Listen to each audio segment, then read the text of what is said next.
Ja nyt hyvä yleisö, tätä varten me olemme tulleet tänne. On aika kiittää Janne Ahosta. Janne, kiitokset lähtevät tästä. Kiitos Janne, kiitos Janne, kiitos Janne. Ja täällä kuuluttamassakin noustaan seisomaan. Hyvät ystävät, viimeistä kertaa, 5-kertainen Mäkiviikon voittaja, maailmanmestari, maailmancupin voittaja ja paljon muuta.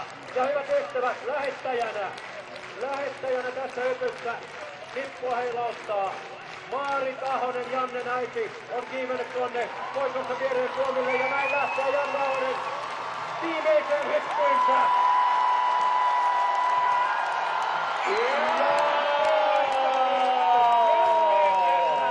Janne Ahonen, mestarien mestari. Janne Ahonen, ja nyt jatketaan sitä huutoa niin, että sitten jäätiin. Kiitos Janne, kiitos Janne, kiitos Janne. Ja tämä, hyvät ystävät, sykähdyttävä ilta on tässä urheilusuoritusten ohella, mutta nämä huomionosoitukset Jannea kohtaan, palkintojen ja monen muun huomionosoituksen kohdalta jatkuu vielä tuossa Mäki-Montussa vielä hetkisen ajan. Ja se hetki ei olekaan ihan lyhyt, joten ei kannata vielä sinne kotimatkalle suunnistaa.